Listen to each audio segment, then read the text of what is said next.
They used to say that women were our greatest enemies, right? Yes. But that is not always true. That is what they make us believe. They made us believe that we are our own enemies. But when you see a community of women that are serious about life, we pull each other up. I'm sorry to say this, there is a problem I see we have in Northeast in particular.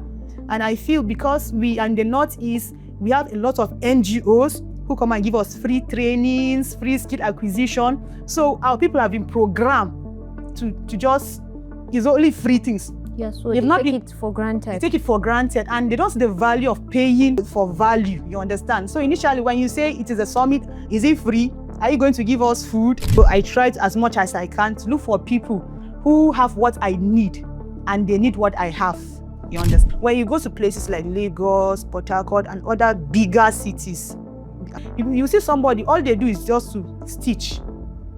There are those that just cut. But we down here, you cut, you sew, you iron, you do everything. So you're exhausted, and at the end of the day, you're not even as productive as you should. You understand?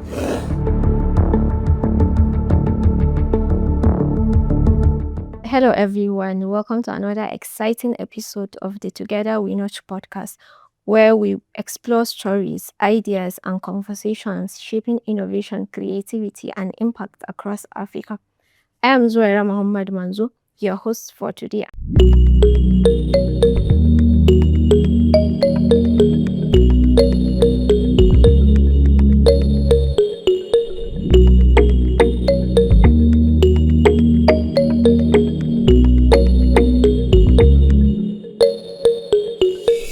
Today, we have an inspiring guest with us. Joining us here is Winifred Choji, an economics graduate from the University of Jos, a certified project manager. She's also the founder of Jewel Women Entrepreneurs Network, the convener of the Gombe Business Women Summit and Gombe Trade Fair. And she is the creative director of Tweev Kouture Fashion.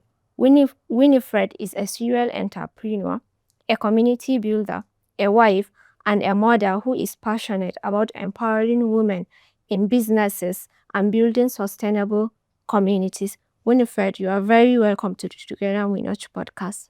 Thank you for having me. Can you tell us about your joining? Who is Winifred Choji, beyond the titles? Well, you said it already. Winifred is, first of all, a woman, a wife, a mother, and like you said, a community builder. Okay.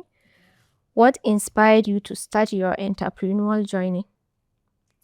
Okay, my entrepreneurial journey in general was inspired out of dissatisfaction with my level as at then. I wanted more out of life. That is such an inspiring story. Let's talk about your work in building women-focused platform. What led you to found the Jewel Women Entrepreneurship Network? Okay, when I moved to Gombe, 2015, sorry. Okay. Yeah, my husband was transferred here, so we came to Gombe. And as a businesswoman then, I was just starting up in business. Gombe was a new place for me. So I was looking for a community of women where I can, because I was just starting, so I needed guidance, I needed mentorship, and I couldn't find that as at that time.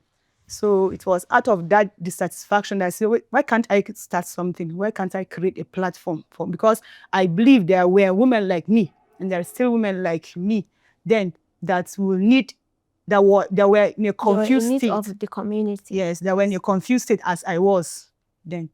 How did the Gombe Business Women Summit and Gombe Trade Fair came about? Okay, the Gombe Business Women Summit, we started in 2023. It was like a hangout. I made a call. I said, if you're a businesswoman in Gombe and you would love to meet and gist and network, let us meet. So surprisingly, about 35 to 37 women turned up. Yes, we met at the National Library here. So that was how it started. And for the Gombe Trade Fair, I was dared. I would say like kind of dared by somebody I so much admire. I don't know if you know Nelly, Niger Branchi. Yes. I admire her very much. So I reached out to her on Instagram. I was like asking her, come down to Gombe and organize something like this for us now, because there were trade fairs, but then we needed something massive, Yes. because our women needed a platform. Then I was on her Instagram, I was on Facebook, she did not respond. Then one day she just dropped a post on Facebook, and so happened I was the first to comment, and I still made a request. Then she was like, Mama, my sister, go and organize it yourself now. And I made a screenshot of that comment. And I said, Ma, you already have a platform, the following. I believe you coming out to Gombe will help our business women. Then trust people now on social media, they attack my comments. Waiting they Gombe. I beg, it's not just FTH, money no they Gombe. I say, oh wow. So I screenshot all those their comments and now came to our WhatsApp group and now shared with them. I said, see what they are saying about us in Gombe. Then they now said, organize it for us now. 2014, I wanted to, but I didn't feel ready. We were not ready then until last year, 2025, when we organized the first Goma Trade Fair. Okay.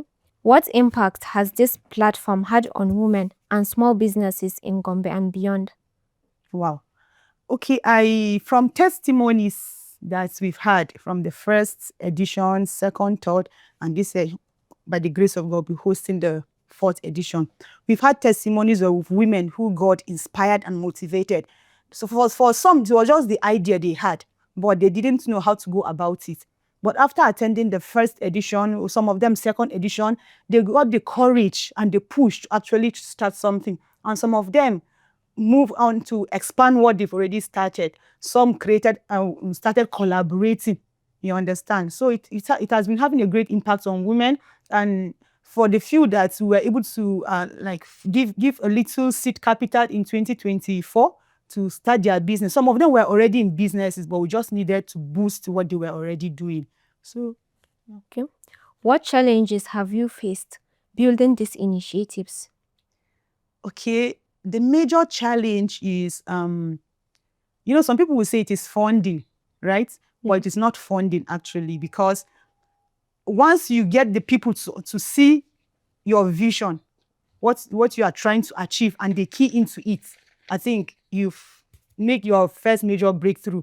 Because once somebody agrees or believe in what you are doing, they are willing to release themselves, their resources, their time, and come and be a part of what you are doing. So the initial challenge I had was people actually seeing what I'm trying to achieve, I'm trying to accomplish at the end of the day. It's not that the usual hangouts, the usual women thing, you understand. They used to say that trade fairs, the usual trade fairs. They used to say that women were our greatest enemies, right? Yes. But that is not always true. That is what they make us believe. They made us believe that we are our own enemies. But when you see a community of women that are serious about life, we pull each other up. So the major challenge was to make them see, you understand, and for them to accept something new.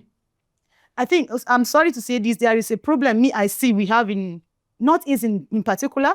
And I feel because we are in the Northeast, we have a lot of NGOs who come and give us free trainings, free skill acquisition. So our people have been programmed to just, it's only free things. Yeah, so they take it for granted. They take it for granted, and they don't see the value of paying for value, you understand? So initially, when you say it is a summit, is it free? Are you going to give us food? Why are you asking us to pay? You understand? But gradually, they are picking up. They are understanding the importance of actually paying for something.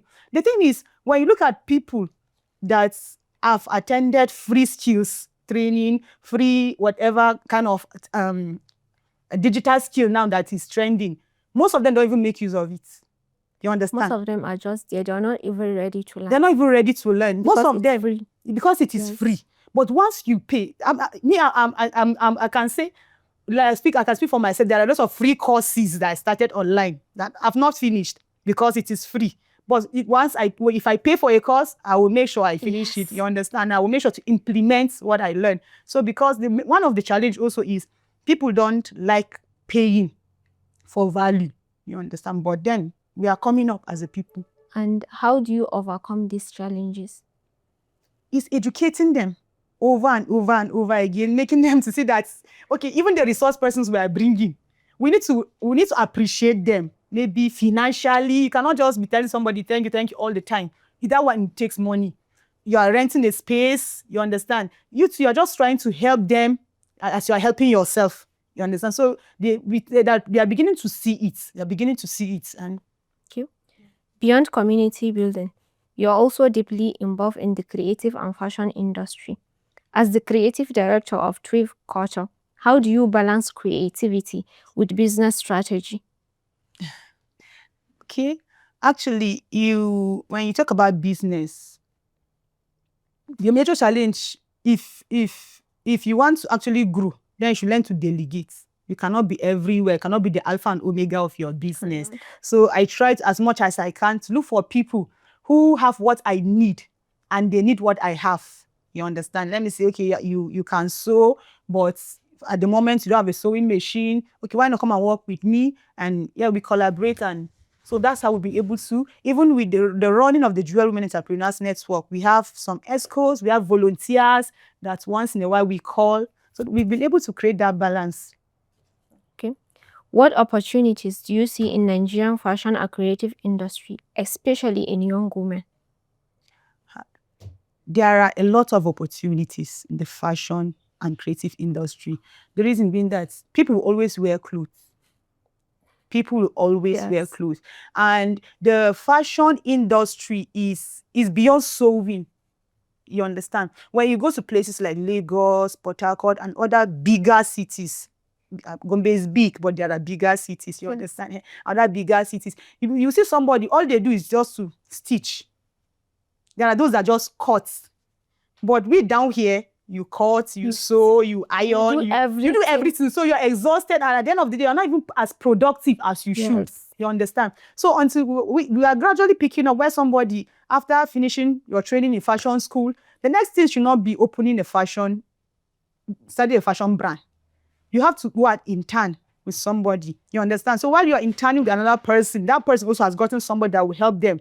So until we come to that realization that I can just pick one niche in the fashion industry and focus on it, I will still make money. I can just say, okay, all I can do is maybe sketch or cut. All I can do is just to sew. In fact, you can even just, I want to just be ironing for you and you pay me. You understand? So there are lots of opportunities in the fashion industry. Okay.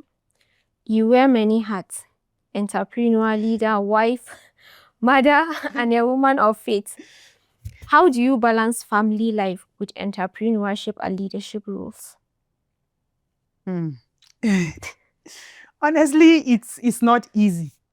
That is just the truth. It is not easy. But then when you have a passion, when you have a vision for something, but there's this trend that comes from where you don't even know. You understand? You just always be able to create a balance.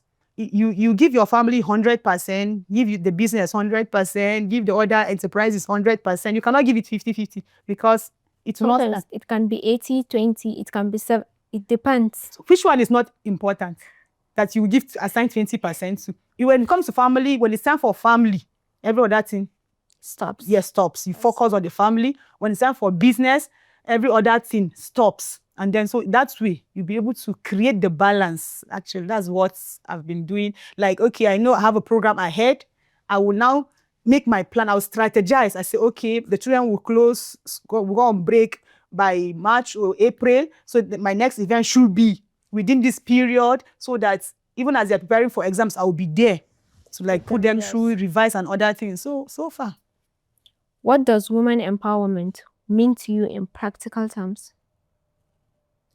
Women empowerment. Yes. Okay, I think for me, there is a misunderstanding about this term, women empowerment. Empowerment in general, the word empowerment is not just about giving them tangible things. You understand? When you empower the mind, when you change people's mindsets, I think with just a mindset shift, give them the right mind training, you understand, they'll be able to do anything.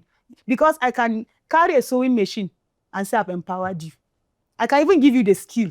But when you don't see this sewing machine beyond sewing of riga, you understand, you will not go anywhere. When you see this machine, okay, with this machine, I know I can, if I put the right structures in place, I can be able to multiply this machine in a year. So that's you have a different mindset. Okay, those people that are doing it big, they're not deep, they don't have two heads. So I see to empower the mind first, to make people see what they carry. what they can To see the achieve. value. To see the value they carry first, you understand, before you even give them anything tangible. Because when you give somebody, that's why some people, you can give them 1 million naira. At the end of the day, they'll still come out with nothing. But when you empower the mind, even without the money, the person will know how to raise that money. So that's empowerment for me. Okay. So I know for the young women that will hear this, your joining is inspiring and relatable. What advice would you give to young women who would like to start business or build communities? Okay, the advice I will give somebody that is a woman especially who wants to start a business, first of all, don't consider profit. You understand? Don't consider profit. What exactly am I good at? What can I do? And what problem will it solve? When you're able to identify a problem, then you create a solution. Let me say, for instance, when I identified the problem of the absence of a community. There's no synergy among us. You understand? That's the problem. So what can I do to solve that problem? To solve that problem. And once you are able to identify the problem, you're able to come up with the solution, resources will follow. You understand? The resources, I know some people mostly will say it's capital. I don't have capital. Okay, let me say, for instance, you're a young woman, you want to start fabric business, and you don't have money. We have big fabric vendors in the market. You understand? You can just enter. See, I've learned, with my journey, I've learned that there is no harm in asking. And don't be afraid of the no's that you will receive. Ask as many people as you can. Maybe the last person will tell you yes. Go to as many shops. Give them all make them understand that they are safe with you, that you will not run away with their goods. I don't have money, I want to start ordering from Kano. Before you start from Kano, there is Gombe. Yes. There is Gombe market. Yes. Enter the Gombe market. Yeah. In fact, there are other women like you that are selling wrappers. Why not start with them? But you just want to start big. You can collect 1 or 2. When you sell, you go back. But we just want to start. There's nothing wrong in starting big, but I'm telling you, it is better to start small. It's better to start small because you fail early, you will pick your correction. But when you start big, when you fall, man, it's going to be very massive. And to rise up again will be hard. Yes. So what's next for you and your initiatives? Say initiatives. Yes, tips, because there are many. So there are many. Okay, actually, for the Gombe Business Women Summit, even though the name is Gombe Business Women Summit, we have to grow. Yes. You understand? We are trying to cover the Northeast now to grow beyond Gombe. Massive. Yes. Gombe is like the market hub of the Northeast. Gombe is like the capital of Northeast. So now see what we are doing. We are progressing. Our women are like after the Goma trade fair. You understand? What I wanted Nelly to come and achieve for us here, we actually did it. Though it may not be in her capacity, what she would have done, but this is our first time. Yes. You understand? The turnout was very great. Yes. Yes, we did great. To the glory of God. So we want to see how we can bring in the other northern states. Them come and see what we have in Gombe. They don't even know what we carry in this Gombe. You understand? They don't. So they don't know. Yes. So we want to see how we can make it a northeastern thing. Northeastern thing, not just a Gombe women thing. So we want to expand, enlarge our territory and see. Okay. That's good. So quick questions, just one answer. Tea or coffee? Coffee. Fashion or corporate wear? Corporate wear is part of fashion. I love free fashion, like free. Okay. Yes, I believe fashion doesn't have to be stress-free. Yes. So you're a fashion designer yourself, so obviously. Yeah, so yes. Early morning or late night productivity? Late night. Late night. Okay, one word to describe your journey. Interesting. Very interesting. It actually is. Yes. Very interesting. Very interesting. Winifred, thank you very much for joining us and sharing your journey and insight. It has been an honor having you on the Together We Notch podcast. And to our listeners, thank you for tuning in. If you enjoyed this episode, don't forget to subscribe, like, and share these videos. Thank you so much for coming. Thank you for having me.